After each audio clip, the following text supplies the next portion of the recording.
नमस्कार,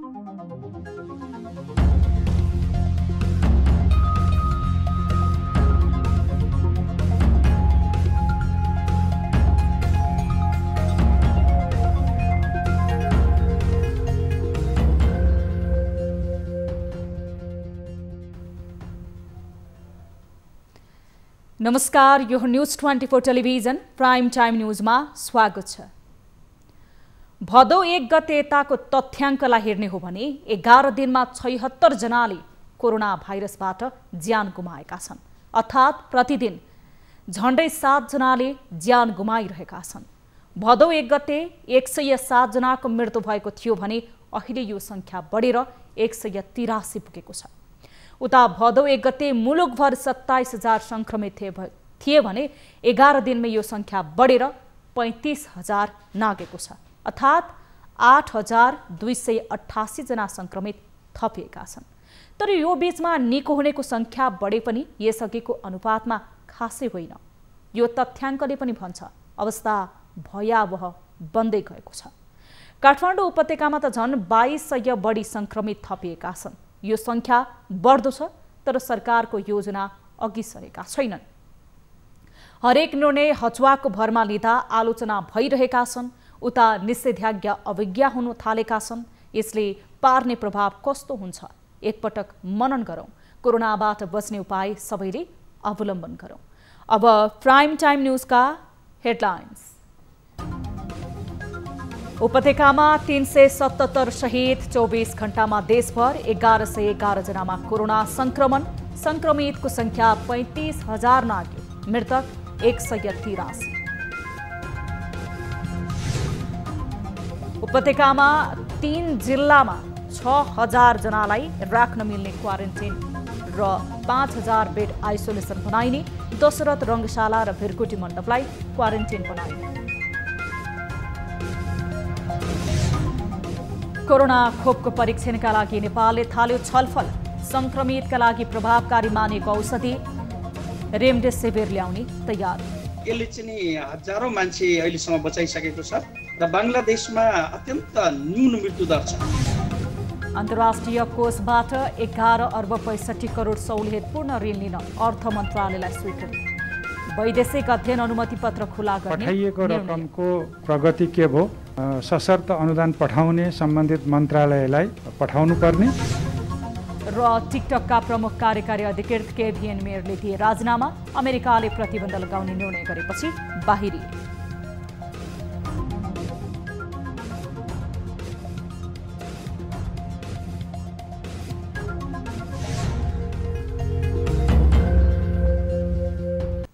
हामी निरन्तर न्यूजमा छौं।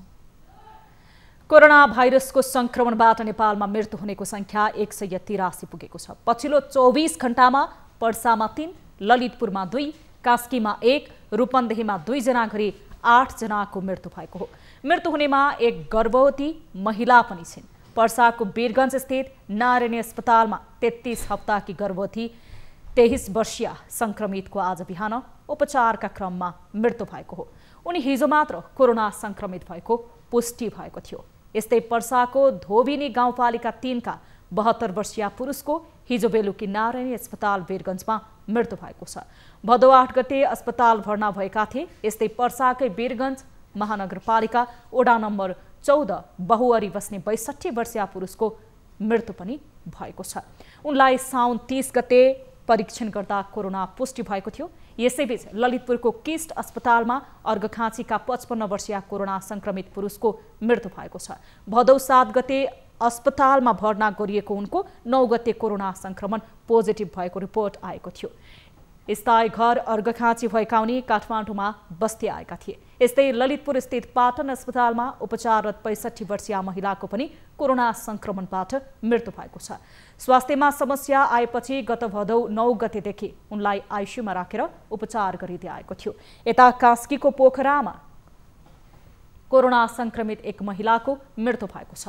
भदौ 7 गते कोरोना पुष्टि भएकी पोखरा महानगरपालिका 32 वर्षीय महिलाको आज बिहान 8 बजे उपचारका क्रममा मृत्यु भएको पोखरा स्वास्थ्य विज्ञान प्रतिष्ठानले जनाएको छ। त्यसैगरी बुटवल स्थित लुम्बिनी प्रादेशिक अस्पतालको कोरोना विशेष अस्पतालमा उपचाररत कपिलवस्तु नगरपालिका वडा नम्बर 1 का 50 वर्षीय पुरुषको गैराती मृत्यु भएको छ। उनी लामो समयदेखि उच्च रक्तचाप मधुमेहका बिरामी रहेको जिल्ला स्वास्थ्य कार्यालय कपिलवस्तुले जनाएको छ। त्यस्तै रूपन्देहीमा कोरोना संक्रमणबाट 70 वर्षीय महिलाको मृत्यु भएको छ। लुम्बिनी प्रादेशिक अस्पतालको कोरोना विशेष अस्थायी अस्पतालको आइसियुमा उपचाररत तिलोत्तमा नगरपालिका 2 शङ्करनगर निवासी उनको मृत्यु भएको थियो। यता कञ्चनपुरमा उच्च ज्वरो देखिएका 4 जनाको मृत्यु भएको छ। उनीहरूको अहिलेसम्म स्वाब लिएको छैन भने कोरोना हो वा होइन भन्ने पनि प्रश्न उठेको छ। यता नेपालमा कोरोना भाइरसबाट संक्रमित हुनेको संख्या 35,000 नागेको छ। स्वास्थ्य तथा जनसङ्ख्या मन्त्रालयका अनुसार पछिल्लो 24 घण्टामा 12,629 जनाको PCR परीक्षण गर्दा मुलुकमा थप 1,111 जनामा कोरोना भाइरस कोभिड-19 संक्रमण पुष्टि भइसके। संक्रमितको कुल संख्या 35,529 पुगेको हो। नेपालमा अहिले 15,273 सक्रिय संक्रमित छन्। स्वास्थ्य तथा जनसङ्ख्या मन्त्रालयका अनुसार प्रदेश 1 को खोटाङमा 1 जना, सङ्खासभामा 4 जना, मोरङमा 20 जना, सुनसरीमा 38 जनामा कोरोना संक्रमण देखिएको छ। यस्तै प्रदेश 2 को धनुषामा 39 जना, पर्सामा 85 जना, बारामा 30 जना, महोत्तरीमा 7 जना, रौतहटमा 15 जनामा, सप्तरीमा 22 जनामा, सर्लाहीमा 6 जना र सिराहामा 7 जनामा संक्रमण पुष्टि भएको छ। यता बागमती प्रदेशको काठमाडौँमा 270 जना, काभ्रेमा 13 जना, चितवनमा 45 जना, दोलखामा 2 जना, धादिङमा 1 जना, मकवानपुरमा 63 जना, रामेछापमा 6 जना, सिन्धुलीमा 5 जना, नुवाकोटमा 7 जना, सिन्धुपाल्चोकमा 3 जना, ललितपुरमा 66 जना, भक्तपुरमा 41 जनामा संक्रमण देखिएको छ। यस्तै गण्डकी प्रदेशको कास्कीमा 2 जना, गोर्खामा 1 जना, तनहुमा 11 जना, नवलपरासी पूर्वमा 17 जना, पर्वतमा 1 जना, लमजुङमा 3 जना, बागलुङमा 8 जनामा संक्रमण देखिएको छ। यता प्रदेश 5 को कपिलवस्तुमा 21 जना, गुल्मीमा 3 जना, दाङमा 2 जना, प्युठानमा 4 जना, नवलपरासीमा 18 जना, बर्दियामा 1 जना, बाँकेमा 75 जना, रूपन्देहीमा 72 जनामा संक्रमण पुष्टि भएको छ। यस्तै कर्णाली प्रदेशको जाजरकोटमा 5 जना, दैलेखमा 12 जना, सुर्खेतमा 9 जनामा संक्रमण पुष्टि भएको छ। यस्तै सुदूरपश्चिम प्रदेशको कञ्चनपुरमा 6 जना, कैलालीमा 20 जना, डोटीमा 6 जना, बजाङमा 1 जना, बैतडीमा 17 जनामा संक्रमण देखिएको छ। बिहिबारसम्म काठमाडौँ उपत्यकामा जम्मा 4,396 जना संक्रमित छन्। यसमध्ये काठमाडौँमा 3,455, ललितपुरमा 575 जना, भक्तपुरमा 366 जना छन्। त्यस्तै हालसम्म 9,488 जना क्वारेन्टिनमा छन् भने आइसोलेसनमा 14,250 जना छन्। त्यस्तै पछिल्लो 24 घण्टामा 569 जना बिरामी निको भएर घर फर्केसँगै डिस्चार्ज हुनेको संख्या 20,073 पुगेको छ भने देशभर 6,47,881 जनाको PCR परीक्षण भएको छ। सरकारले उपत्यकामा 3 जिल्लामा 6,000 जनालाई राख्न मिल्ने क्वारेन्टिन र 5,000 वटा बेड आइसोलेसन बनाउने तयारी गरेको छ। आज कोरोना संकट व्यवस्थापन समिति CCMC का संयोजक उपप्रधानमन्त्री तथा रक्षा मन्त्री ईश्वर पोखरेल, स्वास्थ्य मन्त्री भानुभक्त ढकाल, गृह र स्वास्थ्य सचिव लगायतको बैठकले 6,000 जनालाई राख्न मिल्ने क्वारेन्टिन र 5,000 बेड आइसोलेसन बनाउने भएको हो। बैठकमा उपत्यकाका मेयर फोरमका संयोजक मदन सुन्दर श्रेष्ठले क्वारेन्टिन र आइसोलेसन तयार गर्न ठाउँहरू प्रस्ताव गरेका थिए, जसअनुसार दशरथ रङ्गशाला, भिरकोटी मण्डपमा एकीकृत क्वारेन्टिन बनाउने निर्णय भएको छ। आइसोलेसनका लागि निजी विद्यालयका होस्टलहरू लिइनेछ। यसका लागि ललितपुरको Little Angels, Gems, Pulchowk campus, Saint Xavier's school पनि प्रयोगमा गर्ने तयारी भएको छ। पशुपतिको वृद्धाश्रम, दिल्ली बजार स्थित व्यक्तिको भवन, इचुङ्गु बस्ती, मनमोहन मेडिकल कलेज, महेन्द्रनारायण अस्पताल, राधास्वामीको भवन, आवश्यक परे दरबार हाई स्कुलको भवन समेत प्रयोग गर्न सकिने गरी तयारी गरिएको छ। त्यस्तै काठमाडौँ इन्जिनियरिङ कलेज, इन्फा एकाडेमी पनि प्रयोग गर्न सकिने प्रस्ताव गरिएको छ। जनमैत्री अस्पताल, चिरायु अस्पताल, भक्तपुरको कृषि विकास बैंकको तालिम केन्द्र, नेपाल इन्जिनियरिङ कलेज, बालकोटको रेडक्रस भवन पनि आइसोलेसन बनाइने भएको छ। क्वारेन्टाइन व्यवस्थापनका लागि शिक्षकलाई खटाउन प्रस्ताव गरिएको छ। यस्तै सरकारले क्वारेन्टाइनमा बस्ने व्यक्तिका लागि दिदी आएको रकम बढाउने प्रस्ताव स्थानीय तहले राखेका छन्। कोरोना भाइरसको महामारी नियन्त्रणका लागि विश्वभर नै क्रियाशील बनेका छन्। हालसम्म कोभिड-19 को खोप प्रमाणित हुन सकेको छैन, तर शक्ति राष्ट्रहरू खोपको परीक्षणमा लागिरहेका छन्। रुसले त खोप आन्तरिक रूपमा प्रयोगमै ल्याएको दाबी पनि गरेको छ भने चीन पनि खोपको प्रभावकारिताको नजिक रहेको बताउँदै आएको छ। खोप प्रयोगमा आएपछि नेपालले कहिले पाउँछ त? एक रिपोर्ट। विश्वका वैज्ञानिकहरू यति बेला कोरोना भाइरस विरुद्ध खोप विकासका लागि जुटिरहेका छन्। विश्व स्वास्थ्य संगठनले दिएको जानकारी अनुसार हालसम्म 170 भन्दा बढी वैज्ञानिकहरू खोप विकासमा लागि परेका छन्। रुस, चीन, बेलायतको अक्सफोर्ड विश्वविद्यालय, अमेरिका लगायतका मुलुकहरू खोपको परीक्षणमा छन्। कतिपय मुलुक त खोप किन्ने होडमा पुगिसके। नेपाल के गर्दैछ? स्वास्थ्य अधिकारीहरूले नेपालमा कोरोना भाइरसका 3वटा खोपहरूको चाँडै परीक्षण सुरु हुन सक्ने बताएका छन्। ती खोपहरूको परीक्षण अनुसन्धानको विश्वव्यापी मापदण्डहरू पालना गरेर मात्र सुरु हुने सरकारी अधिकारीहरूको भनाइरहेको छ। नेपालमा चीन, रुस र अक्सफोर्ड विश्वविद्यालयले बनाएको खोपको परीक्षण हुन लागेको हो। खोपका लागि नेपालले प्रारम्भिक छलफल मात्र गरेको छ। खोपको प्रारम्भिक खर्च उत्पादकले नै बेहोर्ने र जसलाई खोप लगाइन्छ उसको अनुमति मात्र हुने गरी छलफल अघि बढेको अधिकारीहरूको भनाइ छ। रुसले विकास गरेको खोप अगस्तदेखि नै सुरुमा स्वास्थ्यकर्मी र अक्टोबरदेखि सर्वसाधारणलाई दिइने बताइएको छ। नेपालमा पनि परीक्षणका लागि रुस सकारात्मक बनेको छ, तर मानव परीक्षणको 2 महिनाभित्रै ल्याइएको स्पुत्निक 5 नामक उक्त खोपको सुरक्षा र प्रभावकारिता बारे भने कतिपय वैज्ञानिकहरूले शङ्का गरेका छन्। चीनले परीक्षण गर्दै गरेको खोप। चीनको वुहानबाट सुरु भएको कोरोना भाइरस कोभिड-19 अहिले त्यहाँ नियन्त्रणमा आएको छ, तर चीनले खोपको विकासमा तीव्रता दिएको छ। विश्वभरि अन्तिम चरणका परीक्षणमा रहेका 6 मध्ये आधा खोप चिनिया हुन्। चीनले अहिले युएई, पेरू र अर्जेन्टिनामा हजारौं व्यक्तिमा आधिकारिक रूपमा खोपको परीक्षण गरिरहेको छ। साउथ चाइना मर्निङ पोस्टका अनुसार चीनले खोपको पहिलो प्राथमिकतामा नेपाल, अफगानिस्तान, पाकिस्तान र फिलिपिन्सलाई पनि राखिने आश्वासन दिएको छ। कोरोना संक्रमितको उपचारमा प्रभावकारी मानिएको रेमडेसिभिर औषधि नेपाल भित्रिने भएको छ। रेमडेसिभिर औषधि बंगलादेशले नेपाललाई सहयोग गर्ने भएको छ। बंगलादेशको सहयोगमा नेपाल पठाउन 5000 भाइल रेमडेसिभिर जुटिसकेको बंगलादेशका लागि नेपाली राजदूतले जानकारी दिनुभएको छ। त्यस्तै भारतका 3 औषधि कम्पनीले पनि नेपालमा रेमडेसिभिर औषधि बिक्री गर्ने भएका छन्। एक रिपोर्ट। कोरोना संक्रमितको उपचारमा रेमडेसिभिर नामक औषधि निकै उपयोगी देखिएको छ। संक्रमणले आइसियुमा पुगेका बिरामीका लागि पनि यो औषधि प्रभावकारी देखिएको अन्तर्राष्ट्रिय विज्ञहरू बताउँछन्। अहिलेसम्म नेपालमा रेमडेसिभिर औषधि उपलब्ध थिएन। बंगलादेश सरकारले हाल 5000 फाइल रेमडेसिभिर सहयोग गरेको बंगलादेशका लागि नेपाली राजदूत डाक्टर वंशीधर मिश्रले जानकारी दिनुभएको छ।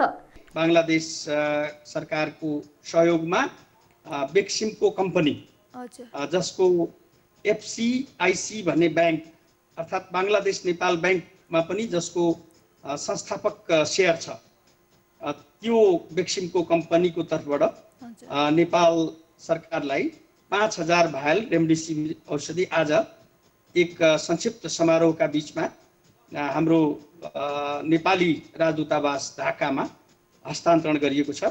चिकित्सक समेत रहनुभएका मिश्रले नेपालमा बढ्दो संक्रमणको चिन्ता कायम रहेको बताउनुभयो। उहाँले रेमडेसिभिर औषधि तुलनात्मक रूपमा उपयोगी हुन सक्ने विश्वास व्यक्त गर्नुभयो। डेक्सामेथाजोन र यो सँगसँगै प्रयोग गर्दाखेरि यसले चाहिँ हजारौं मान्छे अहिलेसम्म बचाइसकेको छ र बंगलादेशमा अत्यन्त न्यून मृत्युदर छ। यहाँको चाहिँ 3 लाख भन्दा बढी संक्रमित रहेको अवस्था छ र जसमा जम्मा 4000 पुग मृत्यु भएको स्थिति छ र त्यसमा पनि असाध्य रोगहरू भएको धेरै बुढापुराना र धेरै रोगीहरू मात्रै चाहिँ भएका छन्। त्यस्तै भारतीय औषधि कम्पनी माइलान, सिप्ला र हेटेरो ड्रगले नेपालको माग बमोजिम औषधि उपलब्ध गराउने भएका छन्। भारतले कोरोना भाइरसको संक्रमितको उपचारमा यही औषधि प्रयोग गर्दै आइरहेको छ। भारतीय फार्मास्युटिकल्स कम्पनी माइलेन, सिप्ला र हेटेरो ड्रगले औषधि नेपाल सप्लाई सुरु गरेको औषधि व्यवस्था विभागले जानकारी दिएको छ। रेमडेसिभिरले कुनै पनि भाइरसलाई मानव शरीरमा प्रवेश गरेर त्यहाँ फैलन मद्दत गर्ने इन्जाइममाथि आक्रमण गर्छ। यसो हुँदा कोरोना भाइरस मानव शरीरमा प्रवेश गरे पनि यो तीव्र गतिमा बढ्न सक्दैन।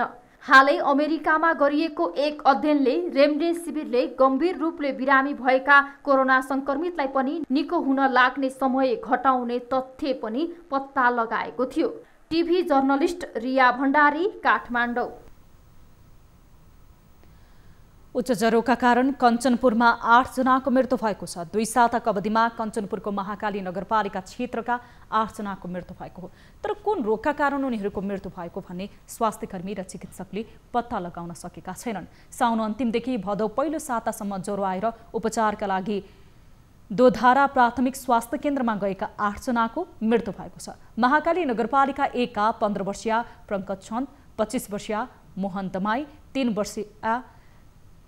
3 का 30 वर्षीय मानबहादुर सुनवार, 75 वर्षीय तुलसिंह थापा, 38 वर्षीय रतन बुढा मगर, 4 का 21 वर्षीय प्रेमचन्द, 5 का 65 वर्षीय गम्भीर सिंह भण्डारी र 7 की 14 वर्षीय बालिका पूजा बुगटीको मृत्यु भएको छ। अहिले अस्पतालमा दैनिक 120 भन्दा बढी बिरामी आउने गरेका छन्। रौतहटमा प्रहरीले हिरासतमा यातना दिएका कारण 1 जनाको मृत्यु भएको भन्दै स्थानीयले प्रदर्शन गरेका छन्। निरञ्जन रामको हत्या अभियोगमा पक्राउ परेका विजय महराको उपचारको क्रममा वीरगञ्जको नेशनल मेडिकल कलेजमा मृत्यु भएको हो। उनको मृत्यु प्रहरीको यातनाका कारण भएको महराका आफन्तले आरोप लगाएका छन्। महराका आफन्त र स्थानीयले गरुडा नगरपालिकामा विरोध प्रदर्शन गरेका हुन्। समुदायमा कोरोना संक्रमण फैलिएको भन्दै स्थानीय प्रशासनले यही साउन 24 गतेदेखि भदौ 14 गतेसम्म निषेधाज्ञा जारी गरेको छ। सो निषेधाज्ञाको प्रभाव नै नगरी संयोगको संख्यामा जम्मा भएका स्थानीयले प्रहरी प्रशासन विरुद्ध नाराबाजी गरेका थिए। यो हत्या एउटा हत्या निरञ्जन रामको भयो। त्यो हत्यारालाई अहिले बाहिर नै राखेर अनुसन्धान केही पनि गरेको छैन। अहिले भर्खर यो विजय रामको घटना भइसके पछाडि आज एउटा बृहत दलित समुदायको एउटा यहाँनिर जनप्रदर्शन भयो। उसको प्रहरी विरुद्धमा हामीले यहाँनिर नाराबाजी गर्यौँ। यता मृतककी पत्नी सुनिता महराले पनि आफ्ना पति निर्दोष भएको र प्रहरीले यातना दिएर मारेको आरोप लगाएकी छन्। आफ्ना पतिलाई कुनै किसिमको रोग नभएको उनले बताए। मारपीट करके उमा थाना में मारपीट के आती करंट सटा के हॉस्पिटल में ले गए। उन्हें भर्ती कर दिला। स्थानीय नेता करिमुल्लाहले इलाका प्रहरी कार्यालय गरुडाका प्रहरी नायब उपरीक्षक ज्ञान कुमार महतोलाई आर्थिक प्रलोभनमा पारेको महराका आफन्तले आरोप लगाएका छन्। उनीहरूले घटनाको मुख्य योजनाकार सज फलफुल नर्सरीका सञ्चालक राजाराम शाहबानिया सहितको समूहलाई जोगाउन निर्दोषलाई अभियुक्त बनाइएको बताए। किसी नया कपड़ा लेके आओ, हम बउआ के दिखा दे। नया कपड़ा लेके दिली वो हुन दिखैलक। ओकरा बाद में हम बउआ कहाँ ले गेली कहाँ न थाहे न लग रही। था लगल परसों था लगल। तो हमने कहली से जब बउआ हम था लगल तो वीरगंज जाए के पड़े हॉस्पिटल में। तो वीरगंज जाए वाला ये कहले रही से जाए देखे बउआ के। ओकरा बाद में कही दी से विजय मर गए। कौन कहली? गांव समाज के लोग सर रही है। सुन रही है कौन कहल कि पुलिस वाला घेर रही है 2 गो। वो कही विजय मर गए। यस सम्बन्धमा रौतहटका प्रहरी प्रमुख प्रहरी उपरीक्षक रविराज खड्काले यस सम्बन्धमा छानबिन भइरहेको जानकारी दिएका छन्। सरकारले प्रदेश र स्थानीय तहमा सशर्त वित्तीय हस्तान्तरण मार्फत पठाइएका कार्यक्रमहरूको रकम अन्य प्रयोजनका लागि खर्च गर्न नसक्ने व्यवस्था गरेको छ। भदौ 9 गते बसेको मन्त्री परिषदको बैठकमा निर्णय सुनाउँदै अर्थ, सञ्चार तथा सूचना प्रविधि मन्त्री डाक्टर युवराज खतिवड़ाले प्रदेश र स्थानीय तहले सशर्त वित्तीय हस्तान्तरण अन्तर्गत सम्बन्धित मन्त्रालयले पठाएको कार्यक्रम अनुसार खर्च गर्न र संशोधन गरी अन्यत्र खर्च गर्न नपाउने व्यवस्था गरिएको बताउनु भएको हो। बैठकले प्रदेश तथा स्थानीय तहमा सशर्त वित्तीय हस्तान्तरण मार्फत पठाइएका कार्यक्रमहरूको प्राविधिक कार्य सञ्चालन प्रक्रिया, रिपोर्टिङ तथा तथ्याङ्क व्यवस्थापनमा शर्त पारित गरेको छ। कार्यक्रममा खर्च भएको सम्बन्धमा चौमासिक रूपमा सम्बन्धित मन्त्रालयलाई अनिवार्य रिपोर्ट बुझाउनु पर्नेछ। सङ्घबाट सशर्त अनुदानमा गएका आयोजनाहरू, परियोजनाहरू जुन शर्तमा गएका छन् त्यही शर्त बमोजिम नै कार्यान्वयन हुन्। त्यसलाई संशोधन गरेर अन्यत्र त्यो कार्यक्रम र त्यो बजेट अन्यत्र खर्च नहोस्। पठाइएको रकमको प्रगति के भयो, चौमासिक रूपमा अनिवार्य रूपमा सशर्त अनुदान पठाउने सम्बन्धित मन्त्रालयलाई पठाउनु पर्ने। यस्तै बैठकले श्रीलङ्काद्वारा आयोजना हुने 21औं बिमस्टेक सिनियर अफिसियल मिटिङमा नेपालको तर्फबाट सहभागी हुन परराष्ट्र सचिवको नेतृत्वमा 3 सदस्यीय प्रतिनिधिमण्डल गठन गर्ने निर्णय समेत गरेको मन्त्री परिषदले जनाएको छ। यस्तै नेपालले भर्चुअल माध्यमबाट आयोजना गर्ने सार्क मन्त्री परिषदको अनौपचारिक बैठकमा परराष्ट्र मन्त्रीको नेतृत्वमा 4 सदस्यीय प्रतिनिधिमण्डल गठन गर्ने निर्णय पनि गरेको छ। परराष्ट्र मन्त्रालयको प्रस्तावमा श्रीलङ्काद्वारा आयोजना गरिने 21औं बिमस्टेक सिनियर अफिसियल्स मिटिङमा नेपालको तर्फबाट सहभागी हुन परराष्ट्र सचिवको नेतृत्वमा 3 सदस्यीय प्रतिनिधिमण्डल गठन गर्नेछ। यो भर्चुअल मिटिङ हुन्छ। परराष्ट्रकै प्रस्तावमा भर्चुअल माध्यमबाट आयोजना गर्ने सार्क मन्त्री परिषदको औपचारिक बैठकमा माननीय परराष्ट्र मन्त्रीको नेतृत्वमा 4 सदस्यीय प्रतिनिधिमण्डल गठन गर्ने पनि निर्णय भएको छ। यस्तै उच्च शिक्षाका लागि विदेशी विश्वविद्यालयहरूमा अध्ययन गर्न जान चाहने विद्यार्थीहरूलाई वैदेशिक अध्ययन अनुमति पत्र जारी गर्ने कार्य पुनः सुरु गर्ने निर्णय समेत गरेको छ। कृषि विकासका लागि अन्तर्राष्ट्रिय कोष आइफाडबाट 11 अर्ब 64 करोड रुपैयाँ बराबरको सहुलियतपूर्ण ऋण सहायता स्वीकार गर्नका लागि अर्थ मन्त्रालयका सहसचिवको संयोजकत्वमा वार्ता टोली गठन गर्ने निर्णय पनि गरेको छ। विद्युतीय माध्यमबाट सञ्चालन गरिने व्यापार ई बिजनेस सम्बन्धी विधेयक तर्जुमान उद्योग, वाणिज्य तथा आपूर्ति मन्त्रालयलाई स्वीकृति दिएको छ। हामीसँग न्युजहरू अझै बाँकी छन्, अहिलेलाई ब्रेक।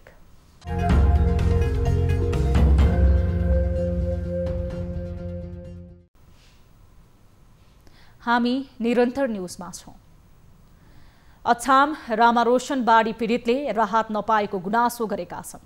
बाढीले घरबार गुमाएको 2 साता बित्दा पनि राहत नपाएको उनीहरूको गुनासो छ। राहत र बस्ने बास नहुँदा बाढी पीडितको बेचल्नी भएको छ। सरकारले बाढी पीडितको लागत सङ्कलन गरे पनि राहत नदिएको पीडितको भनाइ छ। यस्तो सङ्कटको बेला हामीलाई कुनै अरू विभिन्न सङ्घ संस्थाहरूले हामीलाई सहयोग गरेको छ। रासनदेखि आर्थिक हिसाबले सानो भए पनि उहाँले धेरै सहयोग गर्नुभएको छ। तर हाम्रा मन्त्री भेमरालजीले दिनुभएको 1 लाख रुपियाँ पनि हाम्रो गाउँपालिकाको अध्यक्ष भास्करको हातमा दिनुभयो। उहाँले हामीलाई अहिलेसम्म दिनुभएको छैन। केही क्रिया खर्च भनेर उहाँले दिनुभयो तर हामीलाई दिएको छैन। उहाँले हामीलाई रासन पनि उपलब्ध गर्नु। 2 गते कैलासा खोलामा आएको बाढीका कारण 35 घर परिवारले विस्थापित हुनु परेको थियो। बाढीका कारण 9 जनाको मृत्यु भएको छ भने 8 जना अझै बेपत्ता छन्। सांसद डाक्टर भीमबहादुर रावलले 1 लाख राजनीतिका भातृ संगठनले केही सामान्य आर्थिक सहयोग गरे पनि सरकारले सहयोग नगरेको बाढी पीडितको गुनासो छ।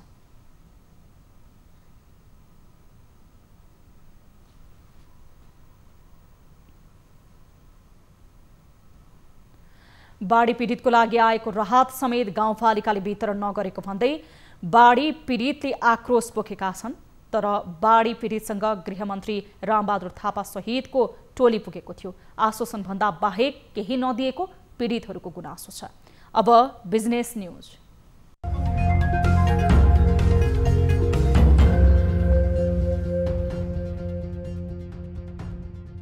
निरन्तर बढिरहेको शेयर बजारमा साताको अन्तिम कारोबारका दिन करेक्सन देखिएको छ। आइतबारदेखि बुधबारसम्म निरन्तर बढेको सूचक बिहीबार 4 अङ्क घटेर 1458 मा आएको हो। कोभिडले लगानी गर्ने अन्य क्षेत्र नभएपछि सानादेखि ठूला लगानीकर्ता सबै शेयर बजारमा भित्रिएका छन्, जसले गत केही दिनदेखि सूचक बढिरहेको थियो। कारोबार सुरु भएदेखि सूचक थोरै बढ्दा पनि नाफा बुक गर्नेहरू आक्रामक देखिएका थिए। बिहीबार 158 कम्पनीको 49,67,000 किता शेयर कारोबार भएको छ। कुल 1,98,17,00,00,000 रुपैयाँ बराबरको शेयर कारोबार भएको छ। कारोबार भएका 12 उपसमूहको सूचकमा निर्जीवन बीमा, जीवन बीमा र उत्पादनमूलक समूहको सूचक बाहेक सबै समूहका शेयरमा नाफा बुक भएको देखिन्छ। 9 समूहको सूचक घटेको छ। बुधबारदेखि दोस्रो बजारमा कारोबार भएको एनआरएन इन्फ्रास्ट्रक्चरको शेयर मूल्य 9.82% बढेर प्रति किता 369 रुपैयाँ पुगेको छ।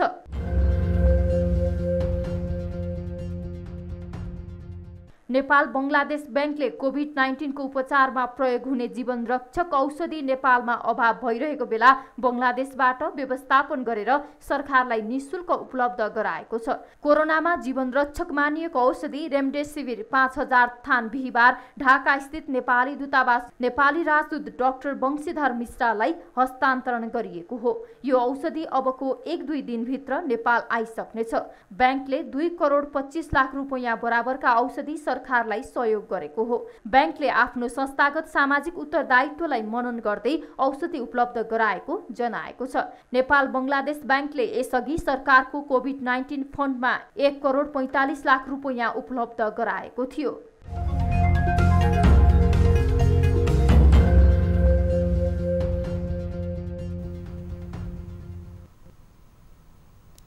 अब sports news.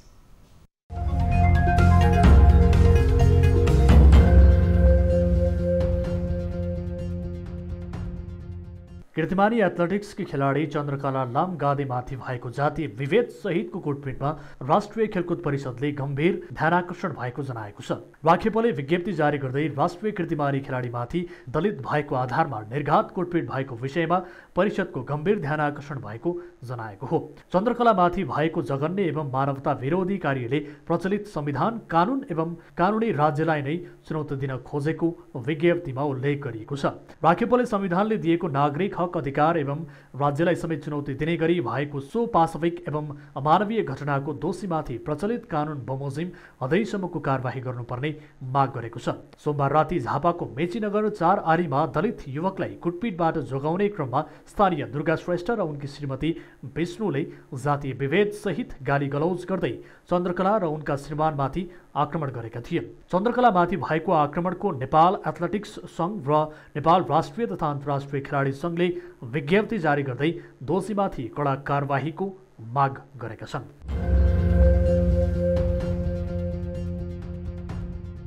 Star footballer Lionel मेस्सीले club छाड्नु अघि बार्सिलोनाको प्रशिक्षणमा सहभागिता जनाउने भएका छन्। क्लब छाड्ने घोषणा गरेका मेस्सीले नयाँ प्रवेश गर्नु अघि बार्सिलोनाको प्रशिक्षणमा सहभागिता जनाउने भएका हुन्। मेस्सीले स्थानान्तरणको सहज प्रक्रियाका लागि प्रशिक्षणमा सामेल हुन चाहेको अन्तर्राष्ट्रिय सञ्चार माध्यमले जनाएका छन्। औपचारिक रूपमा क्लब छाड्नु अघि आफ्नो निर्णय र प्रक्रियामा सहजताका लागि मेस्सी प्रशिक्षणमा उपस्थित हुने भएका हुन्।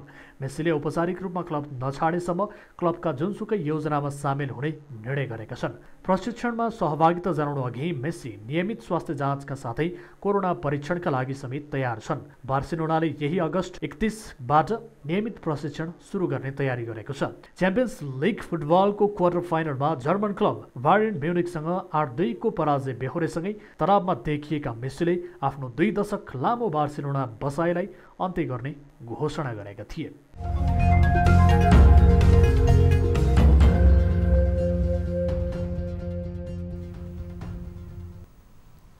अब प्रशान्त ठाकुरका साथमा फटाफट न्यूज।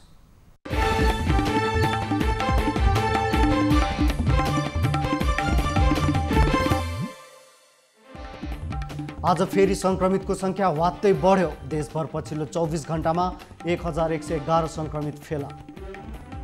आज थप 8 जना कोरोना संक्रमितको मृत्यु, मृतकको संख्या 183 पुग्यो।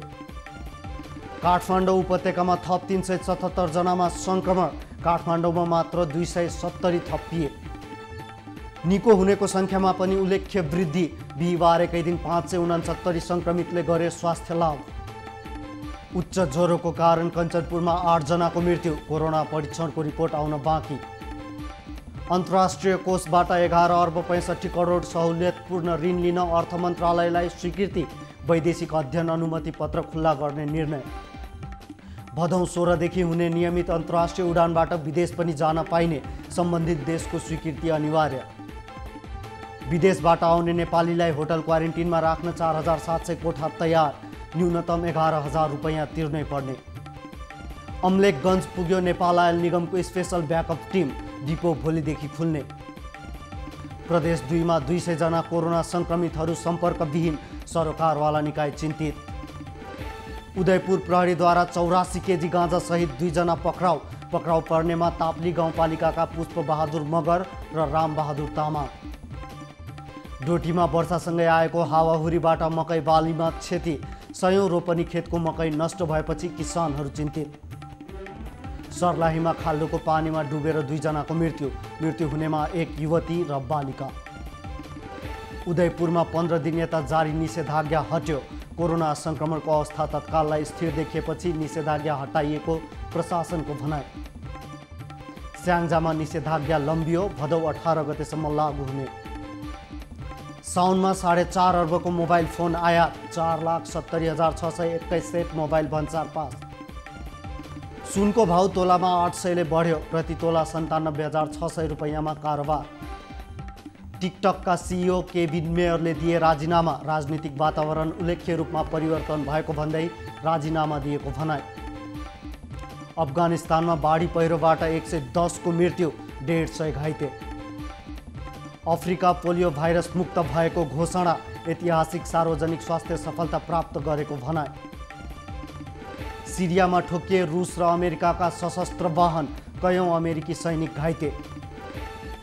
चीनले निर्माण गरेको कोरोना खोपको मूल्य तोकियो, खोपको मूल्य $140 अर्थात् नेपाली झन्डै 15,000 रुपैयाँ तोकियो। विश्वभर कोरोनाबाट ज्यान गुमाउनेको सङ्ख्या 8,30,000 नाग्यो, कोरोना भाइरसबाट 2,43,49,526 जना सङ्क्रमित। र सन्दीप लामिछाने सम्मिलित जमैका तल्लावाद सिपिएल क्रिकेटमा तेस्रो हार, सन्दीपले लिए 2 विकेट।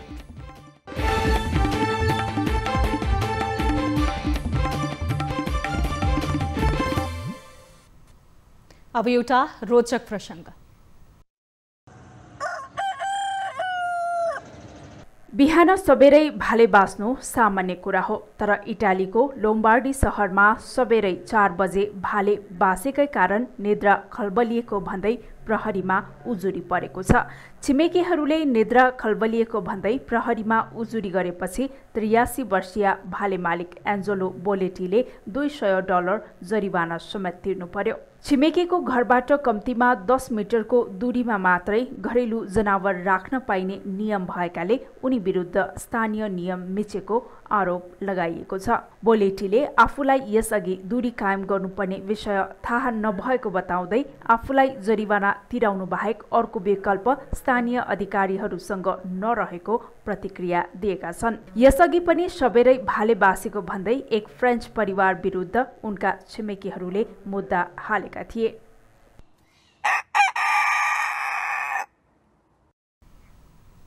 प्राइम टाइम न्यूज सक्नु अघि अहिलेसम्मका हेडलाइन्स पुनः एकपटक। उपत्यकामा 377 सहित 24 घण्टामा देशभर 1111 जनामा कोरोना संक्रमण, संक्रमितको संख्या 35,000 नाग्यो, मृतक 183।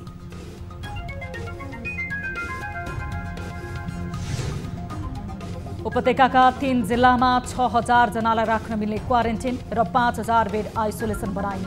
दशरथ रङ्गशाला र भिरकोटी मण्डपलाई क्वारेन्टिन बनाइने।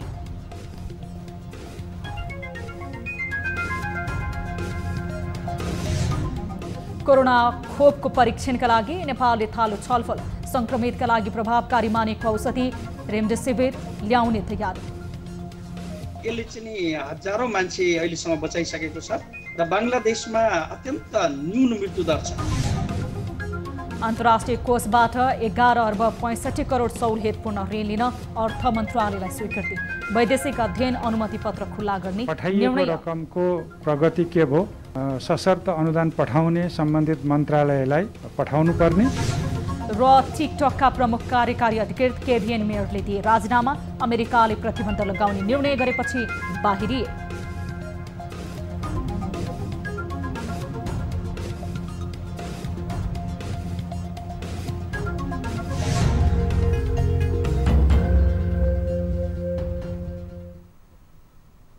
प्राइम टाइम न्यूज हरिला यति नै। ताली र गालीका लागि यसअघि सोधिएको प्रश्नको अन्तिम मत परिणाम यसपछि कार्यक्रम प्रसारण हुने कार्यक्रम सीधा कुरा जनतासँगमा प्रत्यक्ष रूपमा हेर्न सक्नुहुनेछ। थप न्यूजका लागि हाम्रो वेबसाइट www.news24nepal.com हेर्न नभुल्नुहोला। साथै तपाईले हामीलाई फेसबुक, ट्विटर र युट्युबमा पनि फलो गर्न सक्नुहुनेछ। यस्तै मोबाइल, भाइबर र इमेलबाट न्यूज 24 टेलिभिजनको हेल्प डेस्कमा कुनै समस्या र गुनासो छन् भने प्रत्यक्ष रूपमा सम्पर्क राख्न सक्नुहुनेछ। हामी निरन्तर न्यूजमा छौं। नमस्ते।